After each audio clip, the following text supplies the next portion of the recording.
okay, so you are a man with prodigious facial hair, right? Prodigious. Now I do the goatee because, like, I like Pedro Pascal, and I personally would like to thank Pedro Pascal for all of us Hispanic people with patchy beards. Thank you, Pedro. Okay, for having the patchy beard. But I do the goatee because it grows in better, right?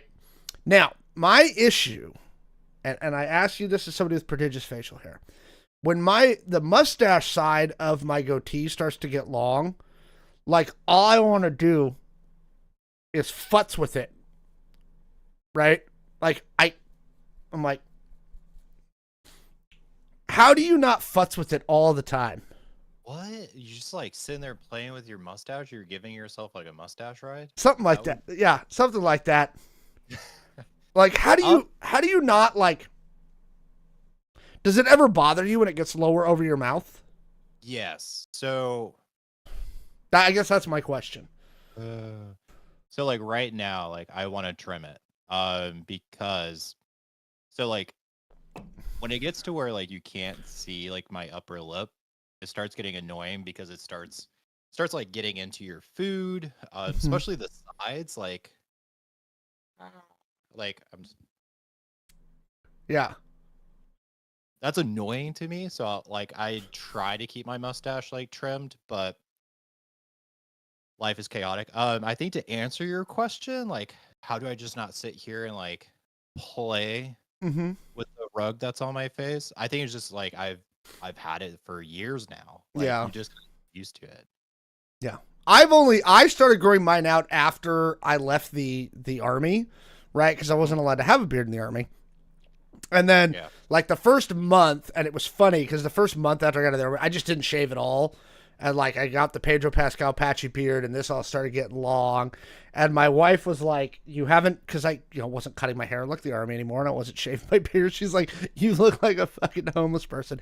And she went on a trip to Colorado, and I was like, "Okay, I'm gonna go." And I went to, like, a professional barber, and I got, like, a nice shave done, right? Like, they did straight razor here and cleaned all this up. Um, and now it's funny because my wife used to hate facial hair. She absolutely despised it. Couldn't stand it. She's like, I hate it. I don't want your hair beard. Now she's like, please don't shave. Yeah. And it was such a turnaround for her. She was like, no, do not shave your beard. Yeah. Same here. I started let's see here. I started growing my beard because I was lazy. I just let it grow. I got tired of shaving like every Yeah. single day. Yeah. And then I was a manager at the time and I was like 20. And I was like the youngest manager at the company I worked for. And I kept getting promoted. And I had an issue where I kept getting more and more direct reports under me. Mm-hmm. And they had an issue of this young kid being in charge of them. So something magical happened though. When I grew the beard out, everyone automatically assumed I Thought you was were old older. Mm-hmm. and just thought I had a degree because at the time I did not have a degree. And I was like, well, shit, I should keep it.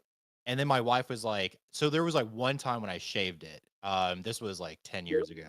My wife was like, absolutely not. You look like you're 15. Never shave your beard ever again. Yeah. And yeah. Yeah. Again, my wife went from absolutely despising me having facial hair to now telling me to never shave completely again because I Yeah. look. She's like, "You look ridiculous with clean shaven face." It's like, okay, I just won't.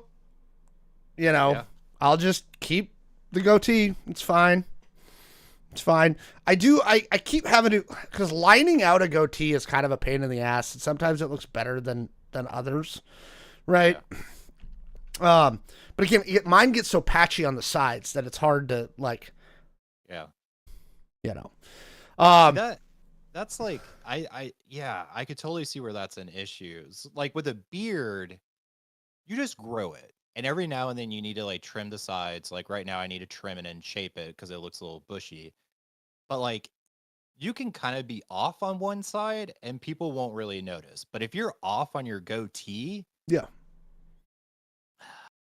I don't know. I feel like a goatee is like harder to you have to maintain. I have to be very careful when I'm, like, lining in each side because I have to, like, just a little bit over here, a little bit over here, a little bit over here. This I could just be like on the sides. But anyway, Jay and I went to a really good baseball game earlier this week also. And we were up on the club level, and we had the best experience, and we wanted to highlight this for you guys. At the bar. So on the club level at T-Mobile Park for the Mariners games, you can actually buy liquor, right? They have a bar, right? It's a very nice bar.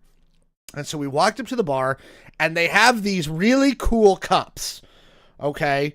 And they look like that, okay? And they're big, right? And it's called the Trident Cup. And it looks really neat. And I was like, we are doing ridiculous things today. So I bought us the Trident Cup, right? And we're talking to the bartender lady, and we're like, what can we put in there? She's like, whatever you want. And so we're like, we will do these drinks. So I had a Jameson and ginger, and Jay ordered a whiskey sour. We did it both with Jameson. But as opposed to her making the drinks and kind of guessing the numbers, she literally she pours 2 shots in each of these 2 cups, right? She hands us cups of ice. She's like, put whatever ice you want in there. So we're like, how much ice? And then we pour the whiskey in, and said, she just hands me a ginger beer, and she's like, here, do whatever you want. And then she handed Jay the entire, bartender's bottle of sour. And she's just like, here, do it yourself. Make your own drinks. And Jay like, what? Just do whatever we want at the bar? It was a build your own experience. But it was so amusing because she was very nice. We're just like, I guess we'll make our own drinks.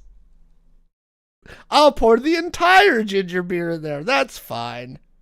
I've never had a bartender just slide me the ingredients and said, make it yourself. Just do what you want. But she didn't do it in a mean or I don't want to deal with you way. It was here, have fun. Do whatever you want. I don't care. You just spent a bunch of money on these giant fucking cups. The cool thing is at our seats, they actually sat down. They sat on the floor. They stood up on the floor.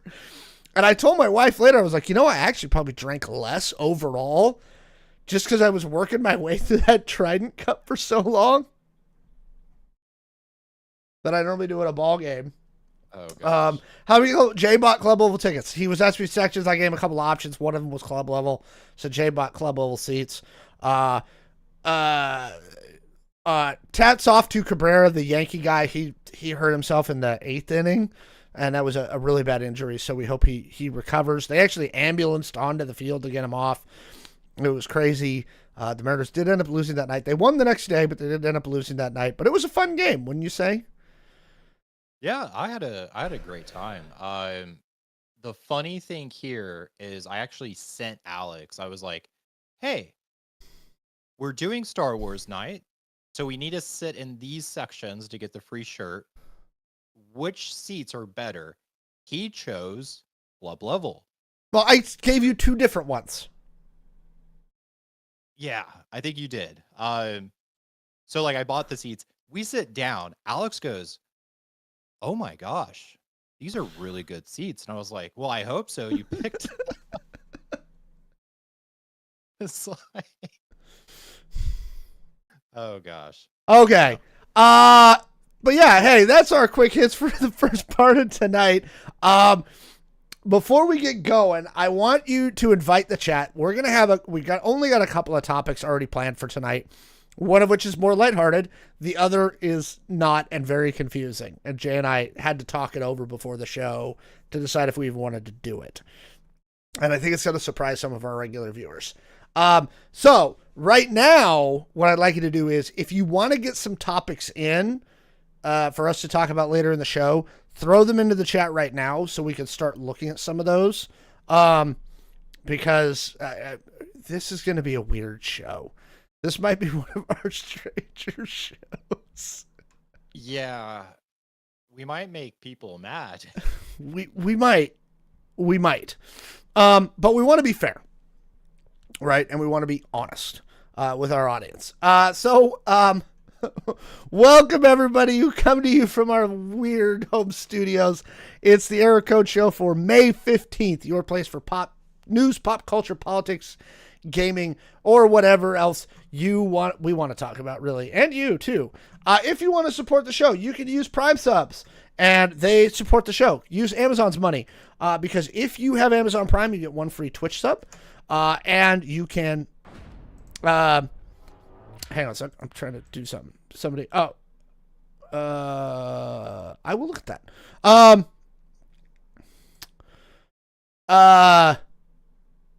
Yeah. Come support the show. Also, if you haven't subscribed to our YouTube channel, we're marching our way to 1,000 subs. We're trying to get there and trying to get to some monetization and things like that. But yeah, anywhere you can share us on your own social medias, just so other people can find us. It helps us with the algorithms, magical algorithm gods. Right.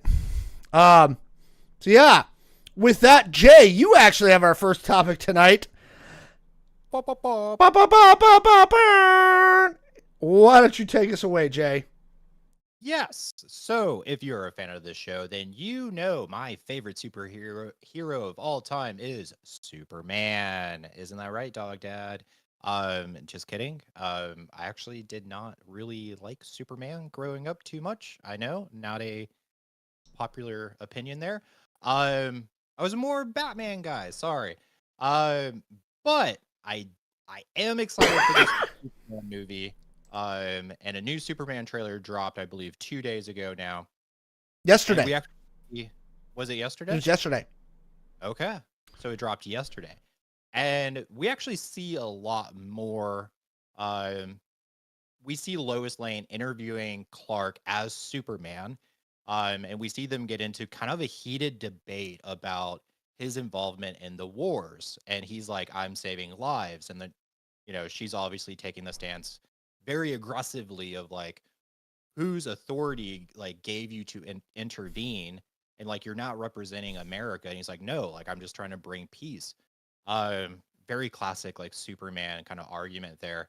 But we also see Lex Luthor, the Engineer, Ultraman, and Hammer of Boravia. Yep. Yeah. Which that last one is a completely new character supposedly. And I don't really know why. I'm not going to lie. Why? But the Engineer in the comics supposedly is a hero who is part of a group called the Authority. Mm-hmm. But in this trailer, she doesn't seem to be a fan of Superman. Mm-hmm. This is also a group that's more like militant and typically does not care about collateral damage. And this is direct contrast to the Justice League and also what Superman stands for. Then we have Ultraman, who in the comics is like the version of Superman from Earth 3. In this world, Ultraman is the leader of the anti-Justice League. Maybe. Very interesting to me. I don't know. So this whole kind of thing, from what I'm getting from this, first of all, is I think this is, and this is just my theory, I think we're seeing this is a Superman that's been Superman for a while now. Mm-hmm. We knew that. Starting to get people that like are not happy with him, right? And then he is having conflict with his like classic comic book core value system of like, I'm trying to be a good guy and save everyone. And then the world is evolving around him and he's having a battle with himself, kind of like that's kind of like my take is that. So go ahead. Overall, we had the initial teaser trailer, which we talked about back then. So go ahead and check out our video about that. We had the CinemaCon footage, which had kind of the extended stuff with Crypto and the Fortress of Solitude, and now we've got this trailer. Did this trailer live up to the first two? Do you think it was a good trailer, or were you like I don't know about it? I will say I liked the second trailer better. Okay. But that is because I just really, really enjoyed the interaction with Crypto. Like, he's hurt, Crypto. He's bleeding, and Crypto he's wants jumping. to play. And it's like, no, stop. Like I loved that scene. Okay. I like laughing. Because here's what I'm gonna say. The first teaser, I loved. The CinemaCon footage, I loved. I didn't love this. I didn't. I was kind of disappointed with this trailer. I'm going to be 100% honest. I don't like the way that it started because I thought it started kind of slow. There's definitely some good moments here in the trailer. I like some of the look of the style of this film, right? So here we got, if you look on the screen, we've got our shot of Ultraman. I think in this movie, now we knew the Authority was going to be part of this movie. I'm guessing, because we see the Engineer right next to Ultraman, I'm guessing in this DC universe, Ultraman is part of the Authority, right? That's my theory, right? Later on in the trailer, we see the Engineer in the Fortress of Solitude messing stuff up, and we see Crypto take a shot at them. Let me see if I can find the shot. We see Crypto taking a shot at the Engineer, and I'm like, dude, you better not be hurting Crypto. People will go John Wick. People will go John Wick on you for hurting Crypto, right? Yeah, we get this shot of the Engineer, and then Crypto's like, hey, what are you doing in here? And she's messing up Superman's robots, and there's Lex, and then she kind of like, Crypto gets a bite on her, but she kind of tosses Crypto. I'm like, you better not be hurting Crypto, man. People gonna be upset with you. I like the look of the costume. I didn't get anything extra out of this trailer. I do like that they're gonna try and tackle the big questions, right?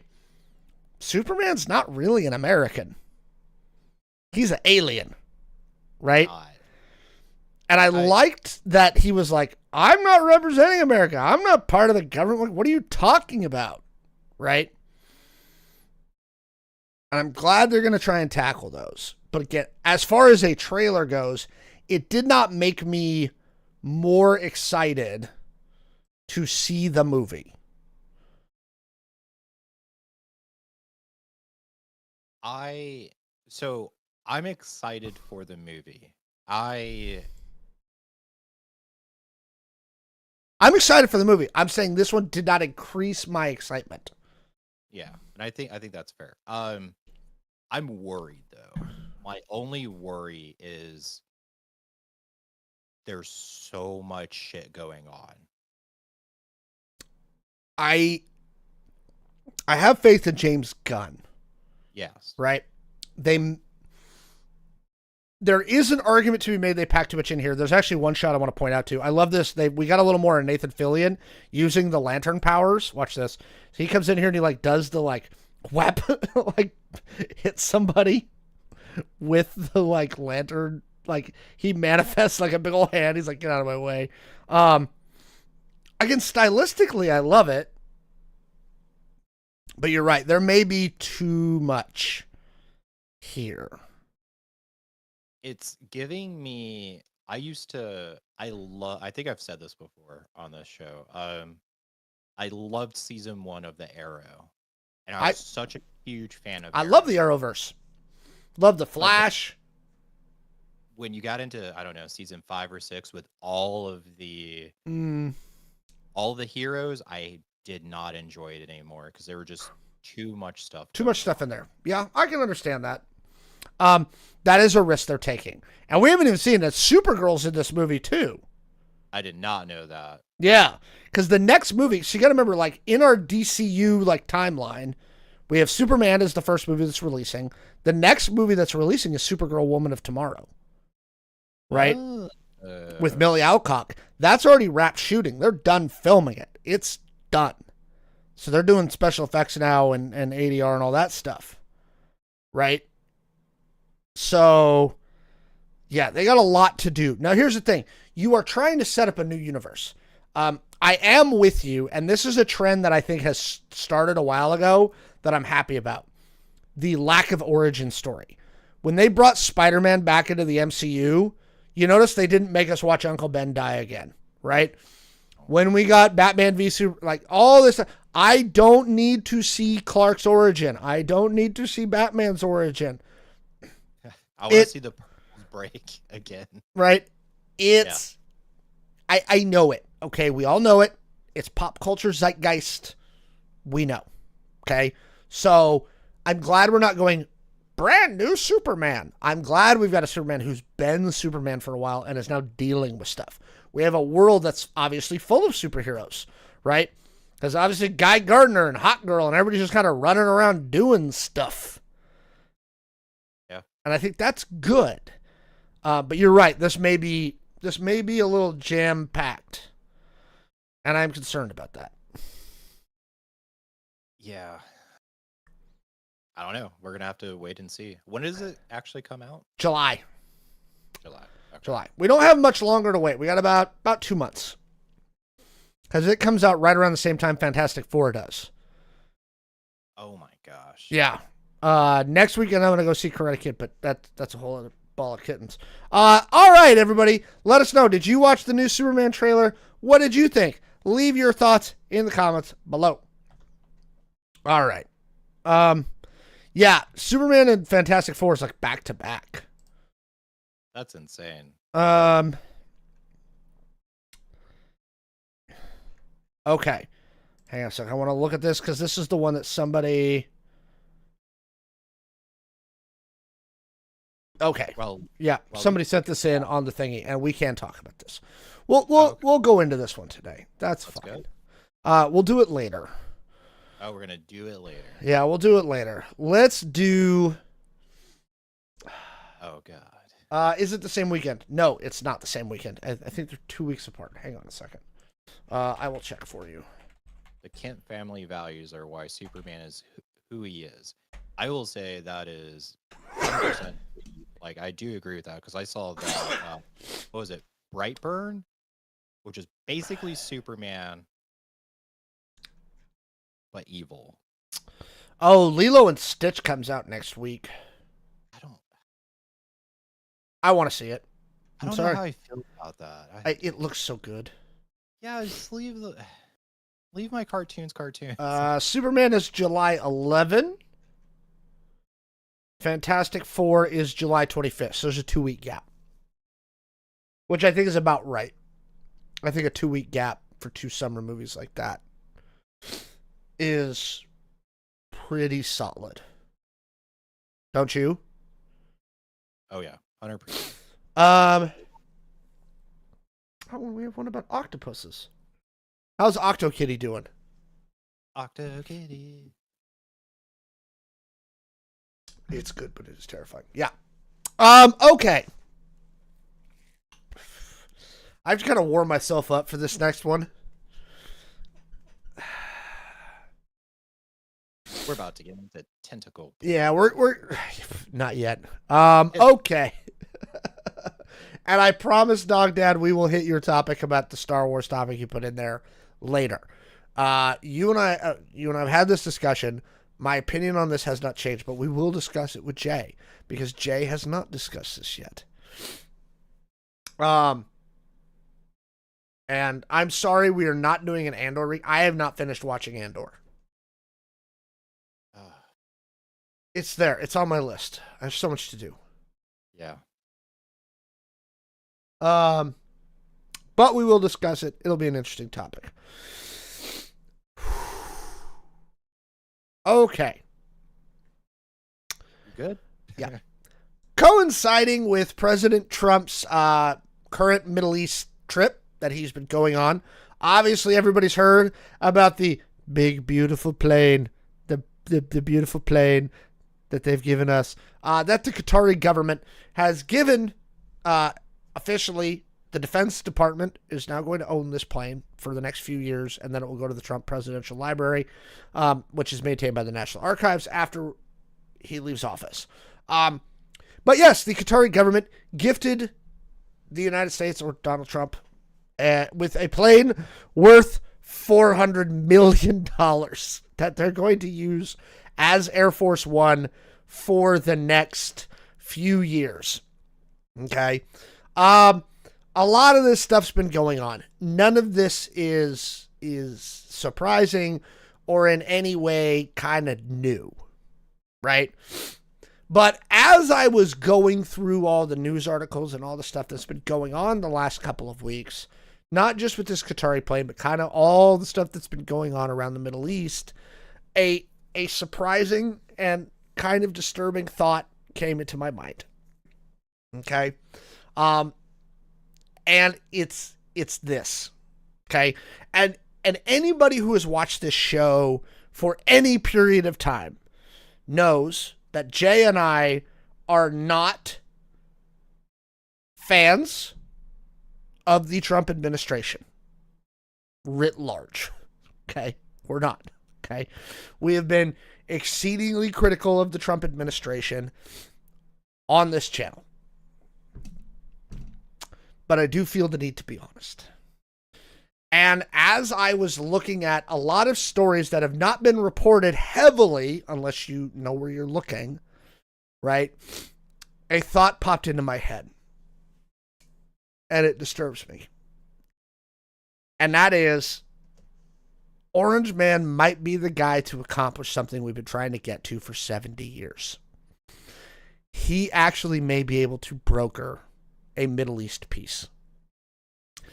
And that disturbs me a little bit, both by the means and the fact that this is how this is going to go down.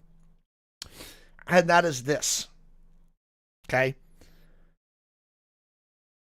I do not believe that Donald Trump holds any deep religious or faith-based anything. This guy is greedy. He loves money. And the only people he respects more than himself is people that have more money than him. Right? Of which there's no short list, right? Elon, Jeff Bezos, da-da-da-da-da. But if you pay tribute to the Orange Man, he will listen to you. And he will do what you say because you have more money than him and he wants more of your money, right? And the other thing that a lot of these countries have, namely Saudi Arabia, the United Arab Emirates, and Qatar, is they've got a lot of money and they're not afraid to spend it. Hence the $400 million plane. Hence Riyadh very quietly doing stuff. Hence Trump Tower Abu Dhabi, right? And again, one of those little stories that didn't get a lot of play. Qatar has been at the forefront of the negotiations between Israel and the Palestinians and things like that. And Qatar is on the side of the Palestinians. And then very quietly a couple weeks ago, the Trump administration agreed to a ceasefire with the Houthis. And they stopped bombing the Houthis. They just stopped. They just stopped bombing the Houthis. And then the Houthis shot a missile at Ben Gurion Airport in Israel. And then the Trump administration went,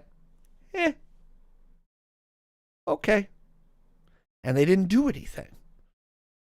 And now Trump's over there. And he said something that I feel was one of the most honest motherfucking things he's ever said. He said in Riyadh, transcending the ancient conflicts of tired divisions of the past and forging a future where the Middle East is defined by commerce, not chaos. And I said, that right there, that is his honest opinion, right? Look at all this nice place. Let's make some money over here, people. And yesterday, the Republican Party, writ large, 200 Republicans, sent him a letter to the president. And 200 Republicans in Congress are not very happy with the president right now because Steve Witkoff, his chief Middle East advisor, is about to negotiate a new deal with Iran where we will drop the sanctions against Iran in exchange for a new deal on their nuke program. And the Republican Party is not happy with this because they want war with Iran. And he also spent time in that, Trump spent time in that fight, his speech in Riyadh, criticizing the neocons who keep dragging us into wars. And as I sat and looked at all these little tiny things, right? The Iranians coming out publicly and saying, yeah, we're close to a deal. The Houthis firing at Israel and the Trump administration going, and signing a ceasefire with the Houthis. Him going to Riyadh, and by the way, he's doing a full Middle East tour and isn't going to Israel, which, by the way, in the Israeli press is being played as a huge snub against Netanyahu. Trump's spending all this time in the Middle East and he's not going to Israel. And he's dealing with the Qataris and the Iranians who are allied with Hamas and Hezbollah. And he's doing something here. So the question that I pose to the audience and the question that I pose to Jay is let's take all this a little bit at face value. If the cost of peace in that region is that Orange Man gets to fucking walk out of office and him and his family walk out richer than they've ever been in their entire lives because of his graft and his greed. But if the end result of his graft and greed, because these people have the money to bribe him to do things that no other president would do, right? Namely, just be like, yeah, sure, why not? Because he doesn't have that faith base, that thing, that feeling about Israel. Would it be worth it? Is it worth it? If he could do it. If he signs a peace deal with the Iranians, the Qataris, Saudi, UAE, and Qatar, right? Normalization with movement toward a Palestinian state, because that's what Qatar is going to want. That's what the UAE is going to want. That's what Saudi is going to want. Is it worth it?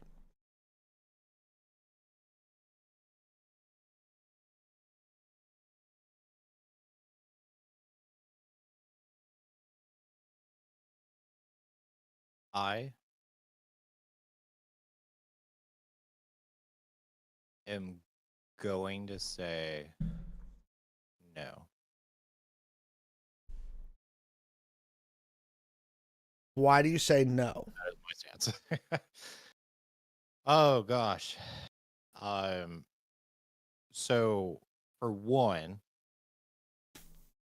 this I am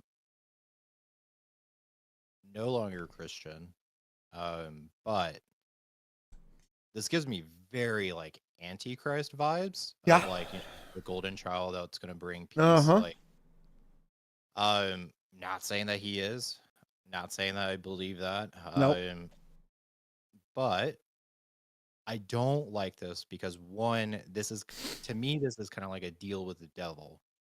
I'm gonna give you peace in the Middle East, and at the same time, I'm going to like gut American values here at home. Like, I'm gonna cause so much chaos and havoc for the U.S. citizens, but we're gonna have peace in the Middle East. Don't like that. So I here's the also thing. I think he's going to do that anyway. Peace in the Middle East or not. That's our internal, that's domestic politics, and that's going to get handled domestically. We can talk about that in a second because they were at the Supreme Court today arguing about who's got the power there. I think he's going to do that either way, right? Really, he's going to do that domestic bull crap either way, and I don't agree with that, and we're never going to agree with that. But yeah. I'm asking, fuck it. If bribing this motherfucker with $20 billion worth of crap brings us normalization and a peace accord in that region, is it worth letting him take the money? No. Because I think nothing good can come from greed. And to me, okay, let's put this in simple terms of the night. Superman. Superman. I think we have like a Lex Luthor. I mean, he's not as cool as Lex Luthor. But he probably wishes he was. I have seen some animated movies and some comics where like Lex Luthor, he's like the bad guy, but he's not really the bad guy. Like he's actually working with like the Justice League to help like bring peace because like they have a common enemy and they need to Mm-hmm. band together. Blah blah blah blah blah. I kind of feel like that's what this is. I don't know. You when your intentions are greed, there's a time I believe when you're just going to become greedier and greedier and more greedier. I don't know if that made sense. It That does. was like a word salad, but um, I don't think anything can come good from this. I think it would be like good for a few years, and then it's gonna fall apart. I I don't know. I think we need our Superman to come down, not take a side, and just bring peace. Which I also kind of oddly didn't really agree with in the comics. But anyways, I don't think anything good can come from this. Like not long term. Short term, sure. Yeah. 5 years, 10 years, I don't know. Um 50, 60 years, completely not. 50, 60 is hard for me to kind of put into a context, right? And obviously, I've spent a lot of my life both in this region and studying this region and the conflicts that happen there. Um, Maybe there's a part of me that's like, at least this motherfucker will sit down with Hamas, right? Like, woo. Hmm. Um, I generally want to agree with you that nothing good comes from greed, right? Um,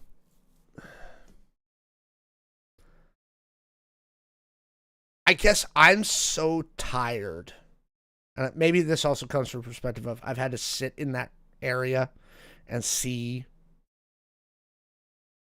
those conflicts firsthand that I want to almost take anything over that. Like if we could get a good 10 or 15 years where that whole region wasn't a raging dumpster fire, I would feel better. Cuz to be clear, everything that's happening there is our fault. Right? It was the US and Britain and France and all of us after World War II. We screwed that up royally. It's our fault that it's that screwed up. And I don't know if it's a situation where we're like, we need to be out of this completely and just say screw it. Like we're just not gonna interfere or get involved in any way, shape, or form, or whether it's our responsibility to try and fix what we screwed up so bad. You know what I mean? Does that make sense? Am I making sense at all? It makes sense, yes.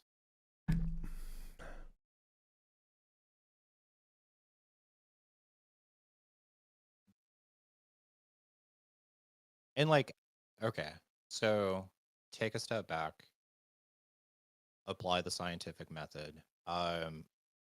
I'm heavily biased against Trump. Like, honestly, I'm gonna be skeptical of every Oh, single thing this guy does. I'm skeptical.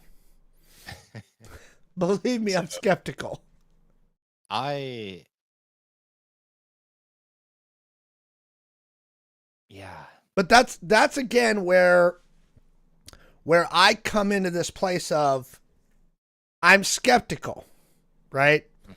But again, the one thing I believe in is his greed. The one thing I'm not skeptical about is his greed. And if his greed led the United States to normalized relations with Iran, where we had an embassy in Tehran again, right? Would I take that? That's the part where I struggle. Right? Where I go, I might take it. I might take it. Yeah, I know he wants to go in there, and him and his rich buddies want to take as much cash as they can get. But if we had an embassy in Tehran again and normalized relationships with those countries, would I take it? And that's the question that I'm having a hard time answering.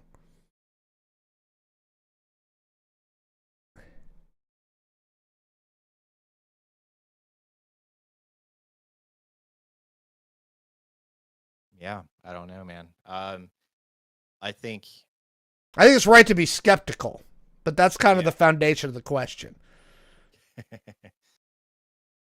I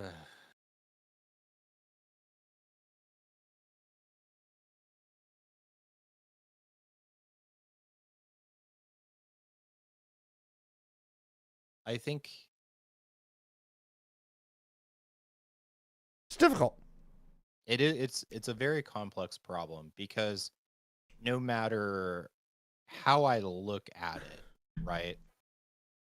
I simply do not understand the culture over there, and I probably never will because I could read about it, You have to but go. You you have have to, to go and you have to feel it. and that's again where having been there, right? And and having been there, and here's the thing.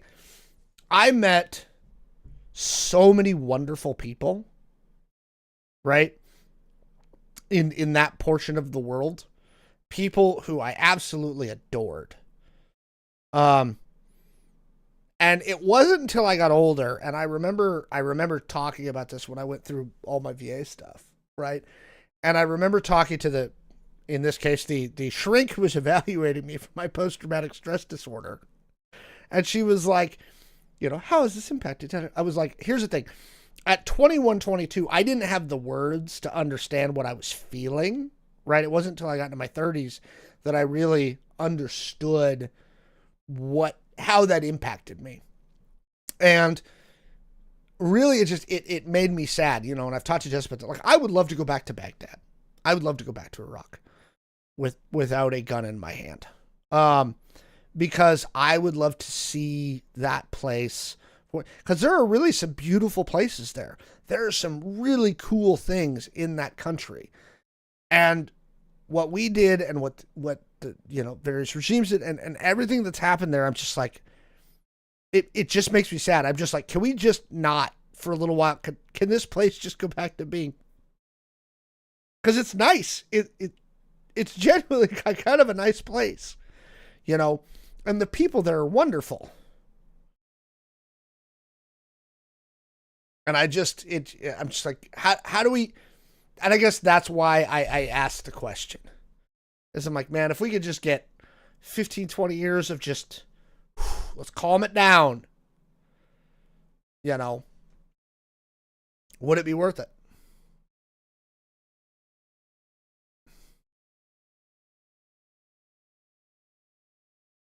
It's hard. I yeah. Uh I don't know. I don't think I would take it. I want peace. I do. I guess we've tried so many other solutions. Like, and I can see like what now? like take a different approach. Try to speak their language. Like what motivates them? What motivates Trump? I totally get it. Mm-hmm. It does make sense. The it's like the how can you trust? Oh, I don't. Yeah, and I mean that's the issue. Is like you can't trust like I don't know. That's my only problem. Now I want to push back against something in the chat right now. Oh gosh. Nothing is where Trump can. Here's the thing. If that motherfucker got bonked on the head tomorrow and used his political instincts and his willpower to bring about universal health care in America, I'm sorry, I'm going to give him credit. I'm not going to cut off our nose to spite our face. right? Because the problem that we've had on the left, as somebody on the left, is that we have done a lot of cutting off our nose to spite our face, right? We do this a lot on the left where it's like Biden did as much as he could to forgive student loan. Could he do everything he wanted to do? Right? No, he couldn't. But can we give him credit for the good things that he did? And there's a lot of people on our side who are like, no, it doesn't matter. He still didn't do it. And this is why we lose, is because we won't give credit where credit is due, right? Do I think that he's going to necessarily accomplish this? No, I don't. I think he's fighting an uphill battle, right? But I think it's an interesting thing. And again, I'm seeing some weird things, again, that under any other administration, I'd be like, what the hell? You know? And here it's just as simple as, oh no, he just wants money. He didn't care about any of that stuff, right? You know? And so that's where I go. I'm going to push back, right? On, we can't give him credit for, again, look, if he does something. Oh no, and I don't believe, again, in chat, I don't believe he deserves to be forgiven. And I think when the historians write the history book of Donald Trump, no matter what he does, right? Let's say he accomplishes Middle East peace. It will always be tinged with the other crap that he did, right? He will never be on Mount Rushmore. Okay? But, you know, again, gotta give credit where it's due. He's not due it yet, but I thought it was an interesting question. So. But yeah, all right. That's enough of that one. Let us know what you think down in the comments below. Oh my gosh. Have you seen our subscribers just drop? Like, we just lost like 200 subs. Seriously? No. Okay. Wouldn't shock me, but sure, why not?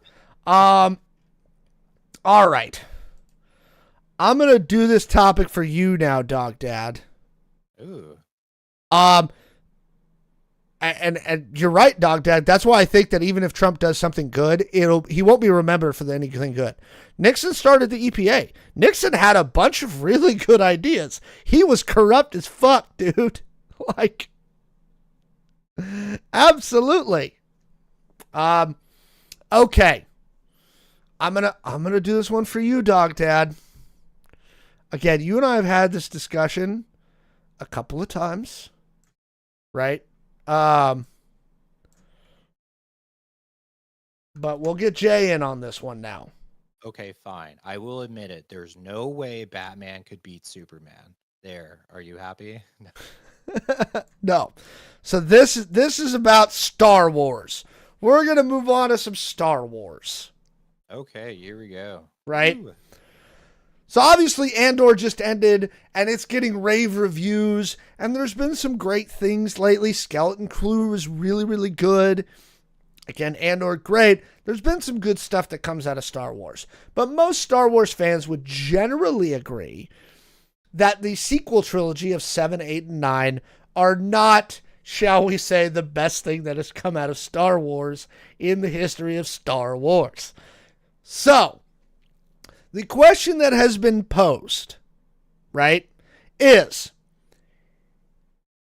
is there a case to be made for Disney to wipe the slate clean, say 7, 8, and 9 are no longer canon, and let's start over on 7, 8, and 9? Or should they just accept that, look, we made these movies, they're not the best, but they're canon, it is what it is, and we're just going to make better stuff going forward? So that's the question on the table, is should Disney retcon the sequel trilogy and just erase it from our collective Star Wars canon? Jay, what's your immediate gut reaction?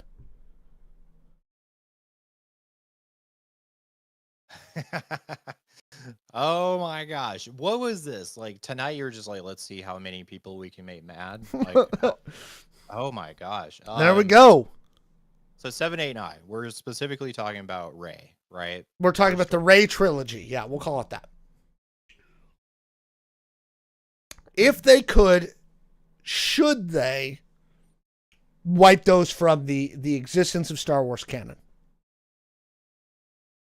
Oh god. Oh god. I'm gonna say no. Okay. I'm gonna say no. So this is the argument that I've had with this particular viewer many times. No, they shouldn't. Okay. Now, can we say, look, we're not going to go back and rewatch A Rise of Skywalker a whole bunch of times? No, we're not. I haven't watched it in years because it's trash. Force Awakens was pretty good. Last Jedi was what had its very good parts, right? Wasn't exactly perfectly executed, and The Rise of Skywalker was trash. But trying to go back and retcon them is not the solution for Star Wars as a genre, as a franchise. It just gets too complicated for them, right? One, you basically have to wipe them from existence, and you don't want to do that, right? Two, you confuse the crap out of the general audience. Yep. Right? And I'm not talking about those of us deep in the fandom with our cool Star Wars hoodies, right? I'm talking about the general audience, right? I just don't think that there's a benefit for Disney to do so. I think the benefit would be to move forward. Go forward in time. No more prequels. No more middle of the empire shit. Let's that way. Yep. Right? Or worst case scenario, do like that old Republic thing they've been planning for a long time and go so far back in time that the current timeline doesn't matter. That's actually what I want to see personally. Absolutely. 100%. I will ask you this question because this has been posted a different way in the chat. Do you reboot we'll use Harry Potter as our example, right? Oh god. So we made the Harry Potter movies, right? Yeah. They exist. Warner Brothers has opted to start over, right? We're rebooting it completely. We're going to start it again. Book 1 as a TV show this time, but we're starting it again. It's a total 100% reboot, recast, everything. They are doing that right now. Time will tell us whether it be successful. Do you think Disney should do the same thing with Star Wars? I think Harry Potter is different. I think like to its core it's very different. And I say that because one, you're going from a movie to now a TV series. You're not trying to like redo The movies. movies. You're not trying to like make them not canon. Also like the thing about like if you were just going to wipe away Ray's storyline, I think you might take away like a very powerful role model for little girls. I don't really know. I don't have children. I Just do. throwing it out there. But I could imagine like little girls are looking up to Ray and like, wow, she's so cool. And I don't want to take that away from anyone. Harry Potter though, Harry Potter is different because they are, from my understanding, the TV series that they're making, they're trying to make it as accurate to the books as possible, which the movies Cut out a lot. They had to. yeah, yeah, there is so much stuff going on. Yeah. 100%. So I feel like this is like two different arguments here. Because now you're going back and you're making something that's very true to the books. And with Star Wars, you don't really have I don't know, you don't really have that. Mm-hmm. So I mean they do have a ton of books, but Um, Not the not they weren't originally a series of books that you're adapting right, off of. This was an yeah, original series. Um, I'm gonna say if you were gonna do something like reboot Star Wars, you need like a 25-year gap, right? You would basically have to stop making Star Wars content for 25 years and then start over, right? I think that's the only way it would work, right? And it may not even work then, right? yeah. I'm saying I don't think you can redo Star Wars without a significant gap between we have ended this, we have started it over, right? Again, because you're going to confuse the crap out of the general audience, right? I also don't think that you can recapture the magic of the original trilogy, 4, 5, and 6, right? Those things were about as good as you can get, right? I don't know how you, and this is actually the uphill battle that I think the Harry Potter series has, and I'll explain. When they casted the Harry Potter movies, the original ones, right? They struck gold with Harry, Ron, and Hermione. Yeah. Okay? Dan Radcliffe, Rupert Grint, Emma Watson, that crew had a chemistry and a style and a way that they worked together in those films that is going to be exceedingly difficult for Warner Brothers to recreate in the television show. And I think if anything's going to kill that TV show, it's going to be that. It's going to be they just can't. You caught lightning in a bottle with Dan Radcliffe, Emma Watson, and Rupert Grint, and you just can't do it again. And I think the same concept can be said of Star Wars. You got lightning in a bottle with Mark Hamill, Carrie Fisher, Harrison Ford. And the way that they played those characters through those 3 movies, that I don't think you'll get again. I just don't know how you do it.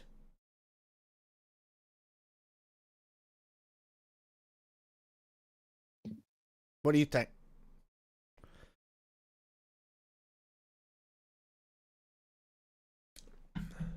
I think it's possible,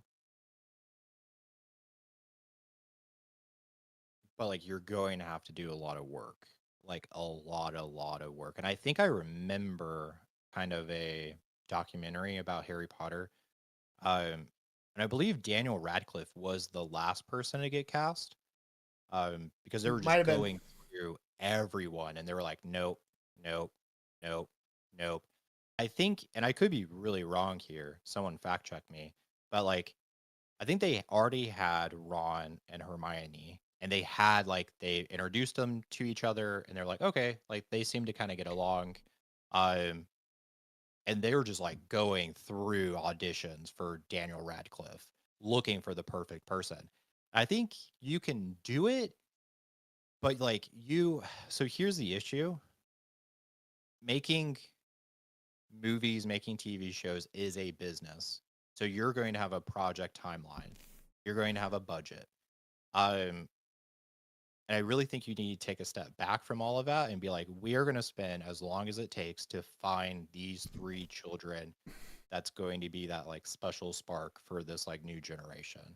And I'm like a little worried that no one, no studio, no director is going to have the patience to do that, if that makes sense. We're gonna find out. We will find out. Yeah. Now on the Yeah. on the television side of it, and we're getting a little off topic of the original topic, but we'll kind of go with this. HBO is known for its television. HBO does not screw up television. HBO knows how to make good quality television shows. So if there's any network, cable or otherwise, or service, that has the best shot at doing the Harry Potter casting and has the patience and ability and institutional knowledge from a production level to do this, it is absolutely Warner Brothers and HBO. Right? This is just what they do. Hello, Last of Us. Hello, Game of Thrones. Hello, Sopranos. Hello, I mean, I can go on and on and on and on and on and on. Hello, Yeah. Newsroom. You know, I mean, this is what HBO does. Um, Separate, actually, we'll hit that in the quick hits here in a minute because they did something this week that was really silly. Um, Okay. you know, um, I here's where I would go with Star Wars if I was gonna do it. Right, I'm Kathleen Kennedy, right, or I take over for Kathleen Kennedy tomorrow. Somebody did this where they took that Obi-Wan show, right, and they cut it into a movie. It was about 2.5 hours, but they literally were like, if I take this and cut it into a film, and it was good. It was on YouTube for a minute before it got DMCA'd. But everybody who saw it was like, this is really good. I think there's a good 2.5 hour movie in that 6 hour TV show. I think in a lot of the stuff in the prequel trilogy, I went and took my daughter to see episode 3 the other week. It's not good. It's got good moments, but it's not good. We talked about this at the Mariners game. Yeah.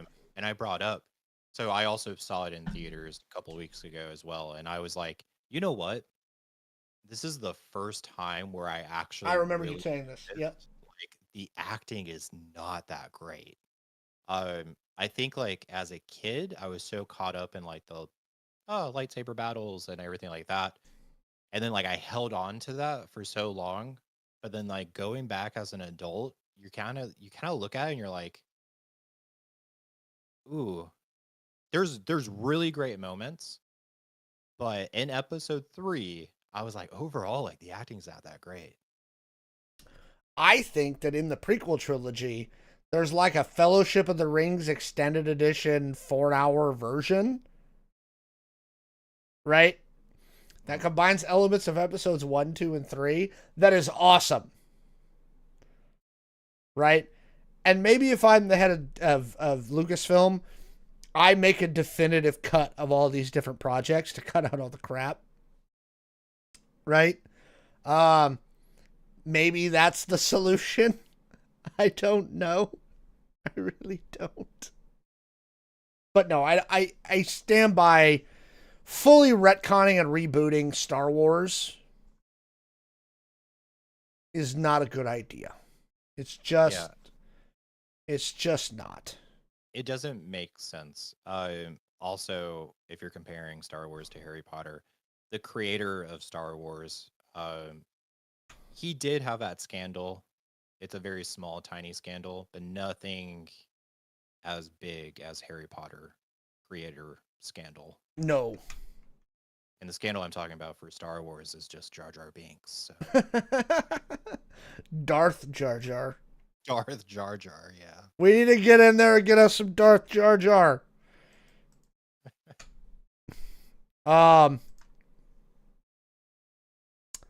Yeah. So that's our thoughts on that.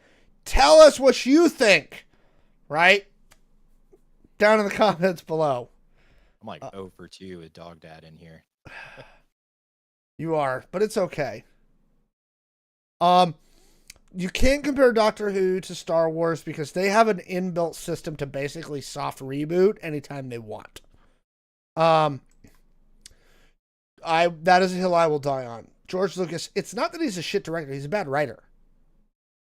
He's just not a good writer. Okay? Especially when it comes to dialogue. Yes. Oh my God. There are some interviews with Mark Hamill where he would like get into fights with George Lucas and be like, I'm supposed to just say this? Like this is like my natural go-to. There's no way this is natural. Like no. Oh God. It's 100% not. Okay? Yeah, it's totally not. So I'm sorry. You watched a documentary. Are we getting to the topic? Yeah, go for it. Go for it. Oh, we're getting to the tentacle porn topic. Okay. So, I watched a new documentary on Amazon Prime talking about tentacle porn. No, I'm just kidding. It wasn't about that at all. It was actually called Octopus with an exclamation mark after it. Featuring Tracy Morgan. So this documentary comes at octopuses from a lot of different views. So you have like Tracy Morgan, who I believe they said had like the largest like fish tank installed in his house for his like personal use or something. You have researchers, you have photographers, you have a lot of different people coming together talking about octopuses from different angles. And it also covers like how we have viewed octopuses throughout history.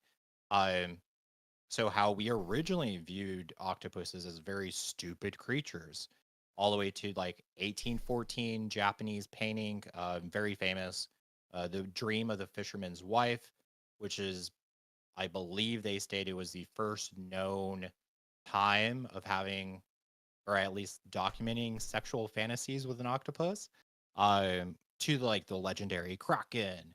But I will say, Oh, I like can't that, put that on the stream. Holy smokes. what? I went to go see if I could show the piece of art, the dream of the fisherman's wife. Oh, No, it's no, you cannot. Holy smokes. it's kind of graphic. That is not safe for the stream, ladies and gentlemen. Wow. Google it when you're not at work. Yeah, Okay. don't Google that at work. That is for sure. Holy shit. Because I was 1814 going to put it up in the browser window and be like, oh, look, everyone. Nope. 1814 Japan was not shy at all, I guess. Yeah. But Google it if you're listening, if you're watching, Google it on your own time. Just be prepared. You're going to see some tentacles. You will get that reaction that I just had. Um But I will say the saddest thing about this documentary is I found out how the female octopus dies. And it is very sad and dark. That's a bummer. Yeah. So supposedly, female octopus will actually protect her eggs, and she will sit there in like under a rock or in a crevice that no one can get to, and she will sit there and constantly like, I don't know, move water around the eggs to like add like oxygen. Wait, aerate. I think aerate the eggs, right? And she'll just sit there and protect her eggs for, I believe they said, for like 4 months, never leaving this dark hole, not even feeding herself, and she will slowly like start to fade. And then supposedly the last thing she'll see in her life is that all of her eggs are hatching and they're like going off into the ocean to live their beautiful lives, and then she dies. And I was like, "Oh my gosh. Man, that's dark." We went from like the dream of the fisherman's wife to like how female octopuses just like die. Uh but no, overall it was a great documentary. Very like educational. Um yeah, check it out. Check out the artwork. Also, we have a Very lot of octopuses here in Seattle. Because octopi are cool. I'm always like on the fence. They do look like aliens from another planet, But they're neat. but And they're so they are smart. really neat. And they are really smart. Like, that's kind of insane. And they're local here. We got the Pacific octopuses here, right in the Puget Sound. They're awesome. Somebody in the chat said, I love Tracy Morgan and documentary in the same sentence. Actually, that reminds me, Tracy Morgan doing an animal documentary. Did you ever see the bit he used to do? I'm Brian Fellows. Oh, okay. Hang on. Because he did a bit where he had a show on SNL. On SNL, it was a show, and it was Brian Fellows' Safari Planet. And he would do like animal stuff. So go check that out. Again, Tracy Morgan doing a animal documentary just reminded me of the SNL bits he used to do with the Brian Fellows show, which I can't put on here or we will be demonetized or copyright struck. Because we will be. But yes, it was Brian Fellows and the Safari Planet starring Tracy Morgan. So go check those out. Yeah, go check out Tracy's documentary about octopi. It's good. I liked it. I enjoyed it. Yeah. Trying to see if we have anything else in our thing. I do not. Everybody in the chat, thank you so much for being active today. We got our little badge thingy from Restreamio showing how active YouTube and Twitch chat have been today. So thank you, everybody who's been so active in the chat today. It's been very much fun interacting with all of y'all today. Yeah, I looked at this book that Octopus Erotica's from. You can go to Wikipedia and basically look at the whole woodblock book. That's some graphic stuff there, man. Dude, 1814. Like, I straight up, it is art. It is. Take the art side of things, but it's graphic. It's like not. It is not safe for work. Okay. I looked at again. I just was scrolling through while he was describing from the Octopi. The book that the Octopi one is in is a whole book of Shangu art from 1814, and oh boy, that's something right there.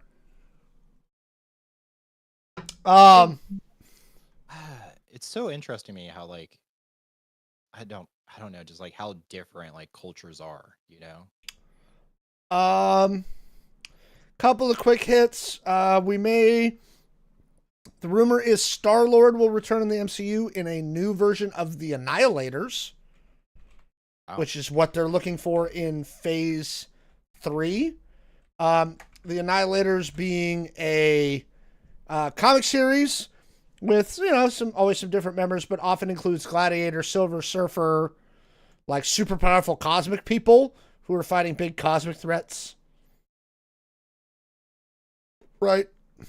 So that may be something that's coming. Again, we kind of covered last week. It's looking more and more like the guy who directed Thunderbolts is going to get the first X-Men movie. Do we think they're going to announce those at Comic-Con this year? Oh, yes. Yes. There's going to be something at Comic-Con. I guarantee you there's going to be something. Because the only thing we've got everything through Secret Wars. So we only have 3 movies left in the queue that have been announced. Doomsday, Spider-Man, Secret Wars. So do we get the X-Men announcement this year? Yes. If it's nothing more than just like throwing up the X-Men logo and then having like Anna Taylor-Joy just like walk out and just wave to the crowd. You really want her to come back as Magic. We talked about this 3 weeks ago, I think. Yeah. I actually look. Really I think she's a good casting for Magic. Yeah, she is, and I like Anya Taylor-Joy. Did you see her in that movie? It's the one with Ray Fiennes and Nick Holt, who also is Lex Luthor. The one where it's the chef who kills everyone. The Menu. Yeah. The Menu. Yeah. Oh. Yep. Chat wants to know. Can we get an X-Men set without the Dark Phoenix storyline? I hope so. Yeah. I think we need to stay away. Dark Phoenix is I think it's a hard one to adapt to the screen. The X-Men, this is kind of like the same thing with Star Wars, okay? There's a lot of different characters and a lot of different groups and a lot of different timelines that you can focus on. You don't have to do X-Men is huge. Yeah, like and then you add all the adjacent ones like Alpha Flight, Excalibur, X Factor, X Force. X Force might be really. But yeah, no, I stay away from freaking Darth Sidious and the Death Star and Dark Phoenix. Yeah. I was hearing somebody earlier today, one of my favorite YouTubers, and he brought up like doing the Shi'ar Empire. Right? Because then you can mix your cosmic with your X-Men and get a lot out of that. And I'm not opposed to that. I kind of want to keep them more basic to start with. Give me Mr. Sinister. Give me a proper Mr. Sinister. Right? Give me a proper Hellfire Club. Right? Next week topic, who the X. We are too early. Again, I have made clear. My number one choice for Wolverine is Zac Efron. And I will die on that fucking hill. 100%. He is my number one choice to play Wolverine.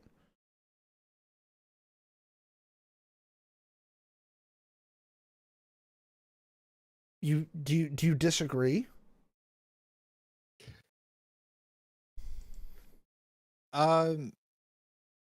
Yeah, that's a very interesting choice, and we can all be wrong from time to time. It's fine. Okay. No, I'm kidding. I'm kidding. No, I'm no, kidding. no, no. Let's do this. I can see it, and I know I'm pretty sure I've already talked to you about this, and I know why it wouldn't work. But I really liked seeing the tease of Henry Cavill as Wolverine. I'm sorry. I understand the tease. Yeah. I prefer to live in a world of things that could happen. Right? And the Cavalry is not happening in the new MCU. Okay. Zac Efron, right? And I'm going to go to Browser View, right? This is from a documentary series he did. Okay.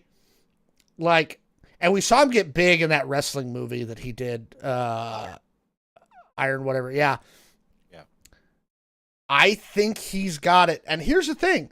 He comes from a similar background to Hugh Jackman, right? He sings, he dances. We saw Hugh and him in Greatest Showman, which is one of the best musicals of all time, right? He's a triple threat. And also he's closer to Wolverine's canonical height. I knew it. I knew you were going to go there. I am going there, right? Yep. Why? Because he's 5'8", right? Hugh Jackman is like 6'2". Yeah. Okay. Yeah, he's literally 6'2". So yeah, at least we would be closer. I do not want, I've seen that casting. I do not want Daniel Radcliffe as Wolverine. I think he's a talented actor, actually. I thought he did great in Weird Al. I thought he was hilarious. Yeah. The one movie where he's got the guns attached to his hands. Right?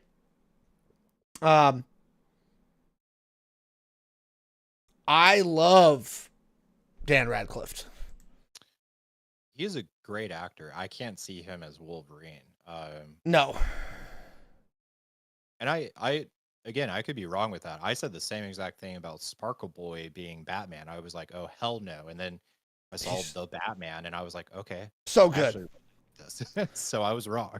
That's another quick one. It appears that the director, Matt Reeves, may be out again. That may be more and more confirmed that he's out as the director of the Batman 2. And they're bringing in a different director to do it, to start filming later this year. Something's going on with Matt Reeves, health-wise, or somebody in his family.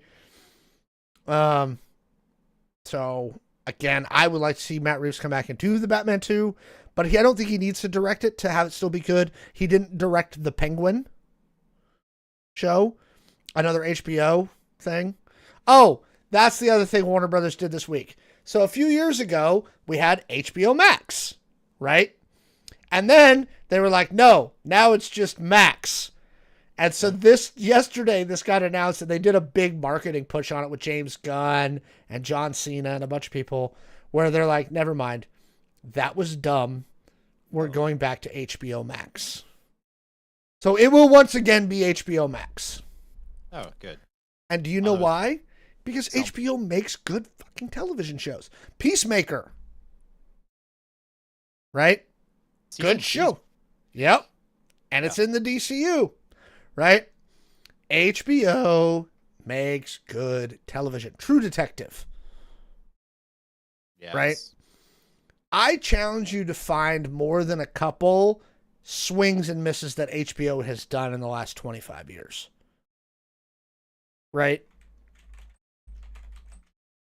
I challenge you to do it. True Detective, Euphoria, White Lotus, House of the Dragon, Last of Us. Let's see here. What else have they done recently? That's all in development. Okay, let's go back. Foreign programming. Oz, The Sopranos, 6 Feet Under, The Wire, Deadwood, Rome, Big Love, True Blood, Boardwalk Empire, Westworld for the first couple seasons, Succession. His Dark Materials was really good. Lovecraft Country. Like, these guys they do it well, and they should never have dropped HBO from the name of the network because it's just got too much cachet. Yeah, that was so stupid. Obviously, we know, going back to X-Men, obviously Jay wants to see Anya Taylor-Joy back as Magic. Jean Grey is the hardest one, I think. Jean Grey Cyclops, that's tough. Who played Jean Grey in what was that, First Class? Sophie Turner from Game of Thrones. Yeah. She did okay. She did okay. But just okay. Yeah.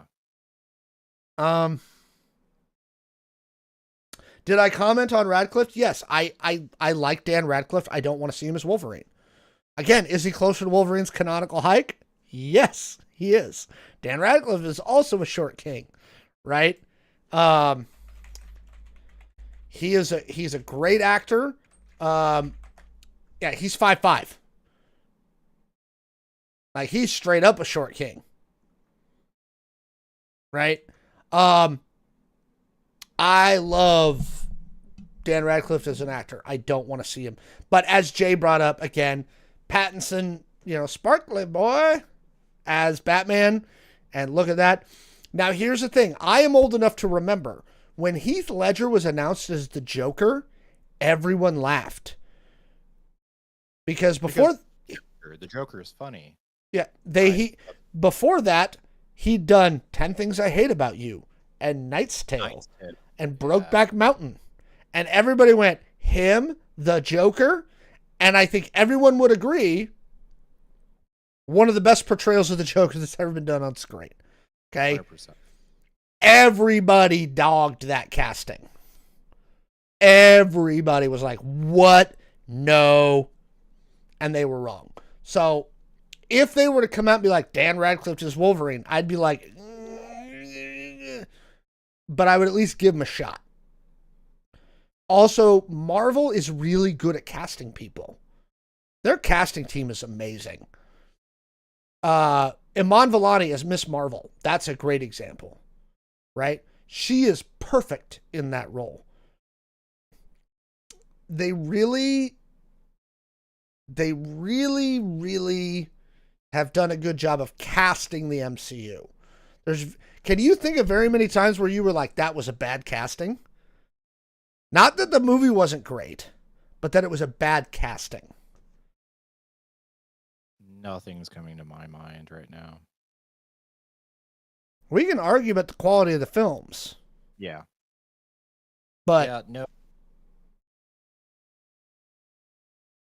Shang-Chi, there's a story about how James Gunn, because when Chris Pratt got cast as Star-Lord, he'd been Andy on Parks and Rec, the tubby guy from Parks and Rec. And they're like, you're going to make him Star-Lord? What? It worked.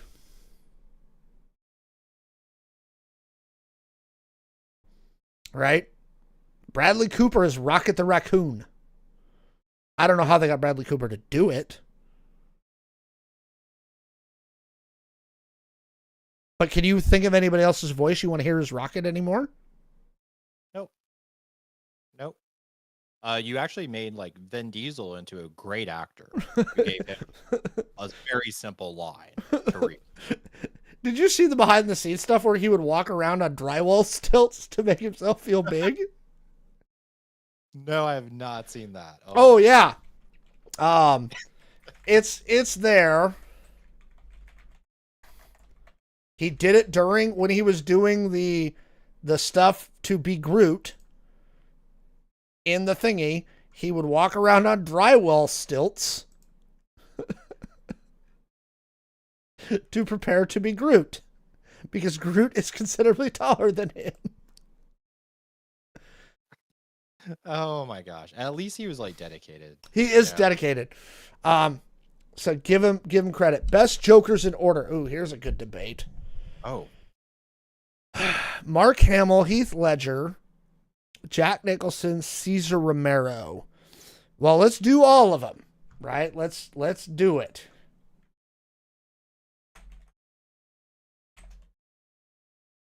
Let's do it. All right. Oh, Troy Big. All right, I'm not counting those. Not counting those. I'm gonna go through a couple of the big ones. The Leto one is the worst. Of course, Alan Tudyk has played the Joker at some point because Alan Tudyk plays everything. Joaquin Phoenix, Baker. Nope. I didn't know Brent Spiner did that for Young Justice. The only one I'm going to add, in which case, yeah, never mind. The only one I'm going to add to your list is Leto. And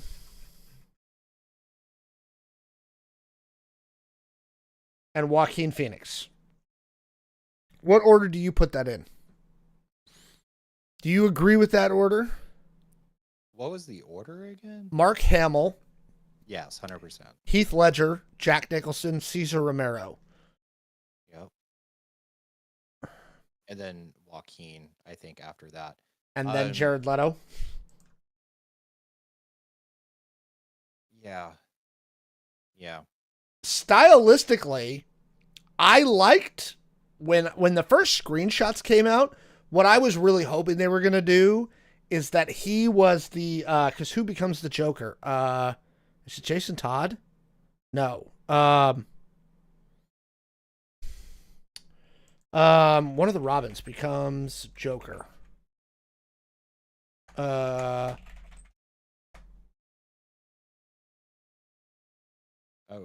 Dick? No. Tim Drake. Tim Drake becomes Joker. And so, I mean, somebody else is saying Jason Todd for a minute. If they would have used that, because again, in Batman v Superman, you see the Robin suit that's all beat up with the spray paint on it. So the presumption that I had going into Batman and Superman was, okay, this is after Joker has killed Jason Todd. Killed. Right? Dick is gone. He's Nightwing, whatever. Jason Todd is dead. Right? And that's why Batman's got the suit up in this thingy with the jokes on you on it. And maybe the Joaquin Phoenix, or not the Jared Leto Joker is like the Tim Drake, like I got tortured into becoming the Joker, Robin. Like that would have been interesting to me.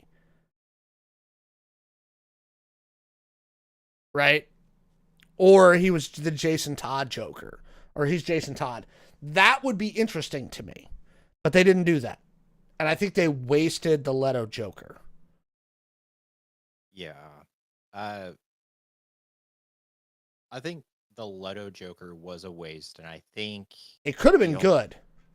Could have been really good. And I think the only issue that we had was just like a poor directing, and also maybe writing. But yeah, no, I mean, I agree. That's a solid list. Solid list for me, I think. I think I would probably give it to Heath Ledger. For me, part of it is the Mark Hamill like nostalgia of it because I grew up with Batman the Animated Series, the original. And that was such a like revolutionary cartoon show at the time. Yep. Right? And it hit right when I was at the age that like it was perfect. It came out in 92, so I was 9. Right? Watching it on Fox Kids. Right? In the afternoon. Kevin Conroy is my favorite Batman. And he played Batman and Batman the Animated Series. Although, going back to your Arrowverse comment, he finally did get to play Bruce in live action. Yeah. In the Arrowverse. And I thought that was a nice touch when they did Crisis. Was getting Kevin Conroy to be Bruce. Definitely agree. Especially since he died not much long after that.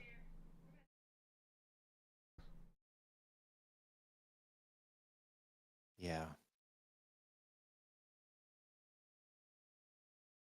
Every day. I think for me, I can't really remember which one I watched first, honestly. I think I saw both of them kind of at the same time. The 1989 Batman. With Nicholson? Yep. And then I also grew up with the animated series, which I was obsessed with. I wanted all the Batman toys. And then I remember watching the very old Adam West Batman show. I watched that so much when I was little. It was on syndication on Channel 11 up here at 3 in the afternoon with Adam West and Burt Ward. Mm-hmm. Holy smokes, Batman! And that was just as a kid, as a little kid, that's so entertaining. Bat! It's so fun. Yeah, whack! It's very smash. Very booky. But yeah, I don't know. So Batman with dad bod. But then yeah, Heath Ledger came, and it was just boom. I think, man, I think I must have been in high school when Heath Ledger became Batman. Or I'm sorry, the Joker. When did that movie come out? The Dark Knight release. 2008. So I was in high school, and that was just the badass Joker period to me. I am one of the very few people that doesn't bag on The Dark Knight Rises. I actually liked The Dark Knight Rises. I know so many people who were and I understand after The Dark Knight why it felt like a letdown. And Tom Hardy with that weird Bane voice, I get it. I understand. Right? It doesn't matter what our plot is. I get it. But I liked The Dark Knight Rises. I thought Anne Hathaway was a fun Catwoman. I love Joseph Gordon-Levitt in that movie. Sad we did not see him become Robin. / Batman.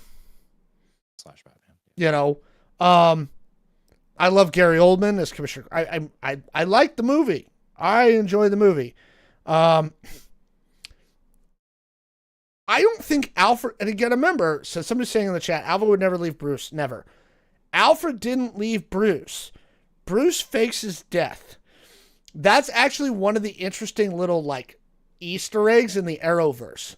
The Arrowverse heavily implies, right, that they are in the Nolanverse. They heavily imply that it's the same universe. They never come right out and say it, right? But it heavily implies in the Arrowverse that it's the same universe as the Nolanverse. And that happens in season something. Arrow and Flash and Supergirl all go to, it's during the Crisis thingy, they go to Gotham, right?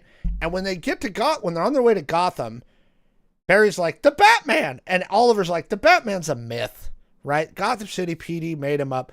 And what they imply, and actually when you see the kind of the Batcave, the props they use that they've got in there, the Scarecrow mask is almost identical to the one from Batman Begins. All the stuff they show in the area with Kate Kane. And she's like, and when they bring in Batwoman into the Arrowverse, Bruce has been gone. Nobody knows where Bruce is. He disappeared 6 years prior.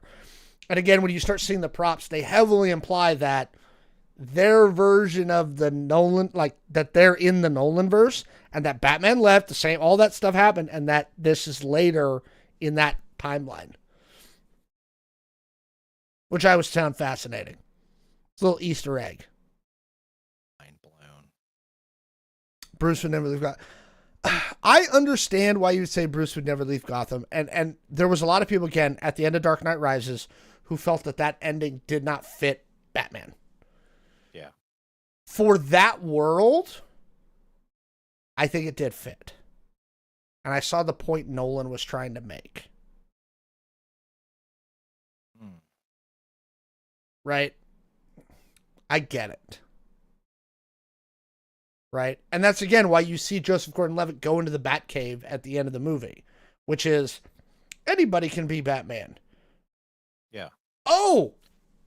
Here's another fun one. We'll do this and then we'll call it a night. Did you see the Spider-Man Noir trailer? What? What? Okay. I am low-key, like,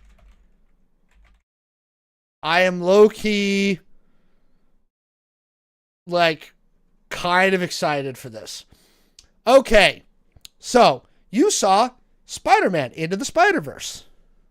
Yep. And we had an awesome Spider-Man Noir played by Mr. Nicolas Cage. Right? Yeah. So someone decided that was awesome. You know what we should do? We should make that into a show and have Nicolas Cage do it. And so they have, and the first sneak peek released the other day of the new Spider-Man Noir that is coming to Amazon with Nicolas Cage playing a live-action Spider-Man Noir in a black and white noir-style thriller. And I'm going to bring that up. And I need this. I'm sorry. I need it. I absolutely need it.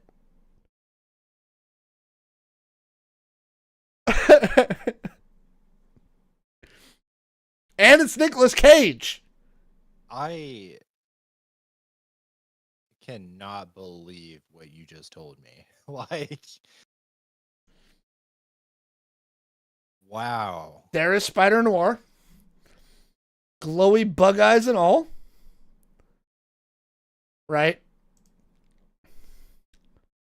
And honestly, like, people hate on Nicolas Cage all day, but Dog Dad, this will make you very happy. I think he was my favorite Superman. The Superman that never was. He was in The Flash. Yes. For a very brief moment. But no, I'm kidding. That was a joke. So yeah. This is coming. I can't believe this. This is happening. I can't believe you didn't hear about this. It's been in production for a while. I've not heard of this. Oh yeah. No. It's happening. This must be like a fever dream right now or something. It's not. And I'm sorry. I have to watch this show. I have to. I want him to do internal monologue. He has to do internal monologue about the rain. Okay. One of my favorite moments in Into the Spider-Verse is when they're introducing all the little spider people, and he's like, everywhere. And they're like, is that wind? We're in a basement. He's like, wherever I go, the wind blows, and the wind, it smells like rain. And I was like, oh my God, this is the best thing ever. Yeah, wow. Okay. Well, that's exciting. I did not know. When does that come out? Next year, I think. Ugh. But it is still Nicolas Cage, and I think that's important. I'm glad that they did not cast this differently. But look at those eyes, man. Look at like the bright, and it's all in black and white. I'm telling you, I hope it's Kingpin is the bad guy. Like, because that to me looks like Kingpin. Like a noir version of Kingpin. Yeah. Right? Give me Kingpin in this show. I think that that's the best villain for Spider Noir.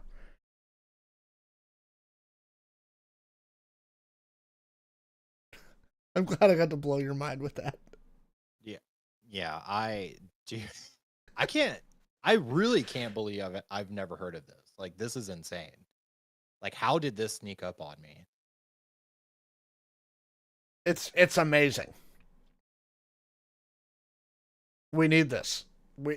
We all Yeah. need this in our lives for joy. And here's the thing. So there's a great, if you watch the behind the scenes features for Into the Spider-Verse, right?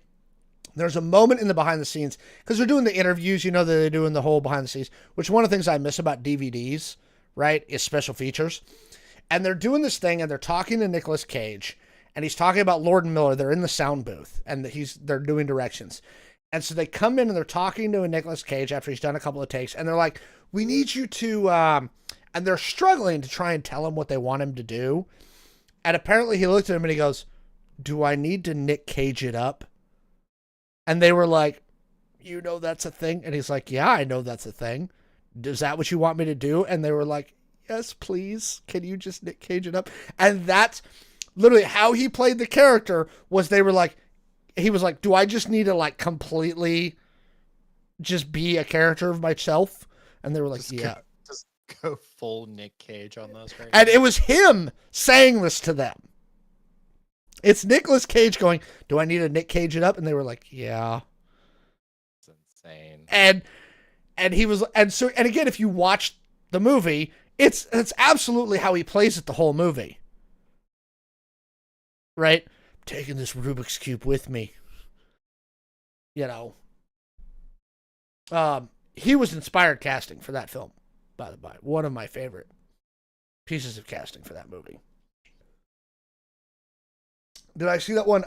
Yeah, the Unbearable Likeness of Being or something like that with Pedro Pascal. Yeah. No, what was the other one? Yeah, because they also have the meme of it that goes around TikTok, which is the smile, where Nicolas Cage plays himself and Pedro Pascal's like an obsessed Nicolas Cage fan. Oh yeah. Yep. So yes, we're getting Spider Noir. It's happening. So apparently we can have some good things. Nice. That's all I need. See, look, and you want to watch this now. Look at that. I blew your mind with 1814 Japanese octopus art. Yes. You blew my mind with Spider Noir. Oh gosh. So, all right, folks. We've been on here for now an hour and 45 minutes, which is about where we like to end our show. 3 hours. Now just reboot Star Wars. We did that topic. We're done with that. We're right at an hour and 45 minutes, so we'd like to end the show. Thank you all for joining us tonight. Thank you to everybody in chat for being so active tonight and giving us extra topics when we didn't have much coming into the rundown. There's OctoKitty. OctoKitty loves you. Meow. So yeah, thank you very much, everybody. Have a good night. Bye. Bye.